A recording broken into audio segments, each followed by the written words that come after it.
What is up, guys? Welcome on back to TK's Garage, and boy, do we got some Ram news today. You know, coming fresh off of another massive win. When I said that the V8 5.7 specifically was coming back, now that we know that it is, now everybody's reporting on it. I got more news for you, and I can tell you when you can expect to see a Ram 1500 pickup truck with that 5.7 V8 in it.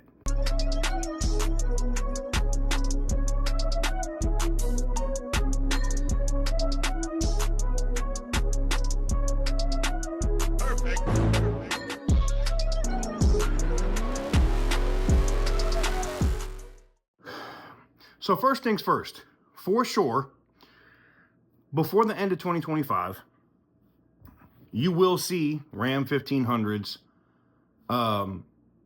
with a 5.7 Hemi in it. Now, let me tell you where I'm getting this information.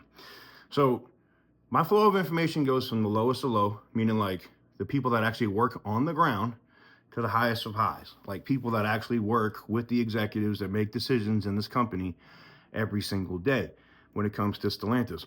The reason why my track record is so solid and the reason why I'm able to put out the information a month, sometimes 2 months before anybody else has it, isn't guessing.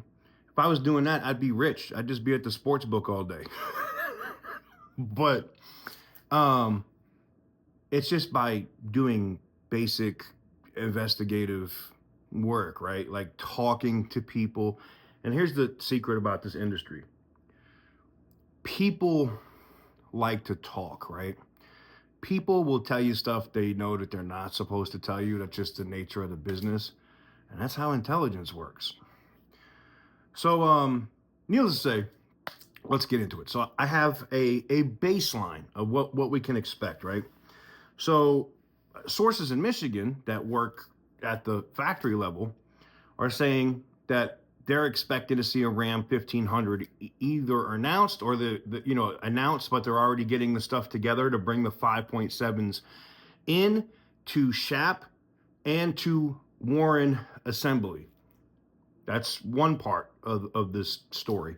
The other part is that they expect a Ram 1500 to be announced as a truck with a V8 in it by March. That's not far away. Now that comes from factory level, okay? Then my executive sources are saying they are preparing to announce and have it already set up in rapid order to be able to do an announcement, and then within that next month be already set up or tooled up to be able to start selling that truck. And they're saying May. So we have a field of March from the factory level sources to May, says the executive sources. And I'm guessing, and this is a guess, in between those two dates is probably when we're going to see a Ram 1500 with a V8. Now, here's the thing.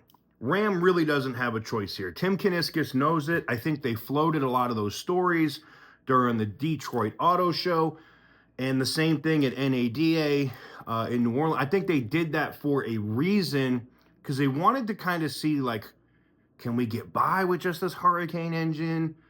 You know, do we need to speed up the development or bring out this new V8? Or do we do what we already know it works as tried and true? And I've already seen the comments, TK, the Hurricane engine is better than the 5.7, except, you know, you can talk about the Hemi tick and the oiling issues or whatever, but I got a 5.7 in my driveway that has over 100,000 miles on it, and I own 11 more that are in Aspens that have over 200,000 miles on it.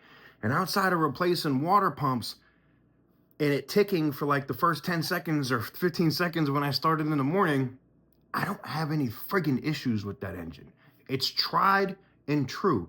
Oh, by the way, when I hook a trailer up to it and I put my Scat Pack or a Hellcat or the STS or something else on the trailer and I want to go tow with my Ram, I get better gas mileage and my temps aren't crazy and I'm not having all these weird misfiring and other issues that the Hurricane versions of the Ram are having.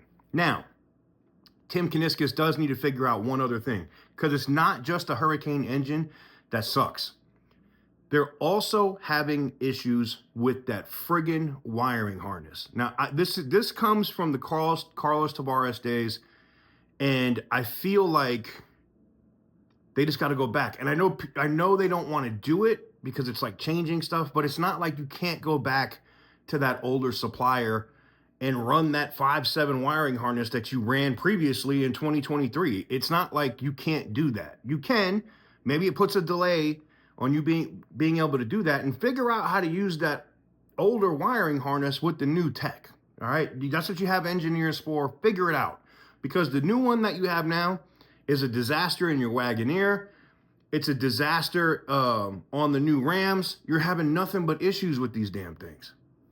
So it'll be interesting to see what happens there. But that is the breaking news of the day, in that, yes, for sure, I know for certain, lock it in. If you could bet on it, bet on it.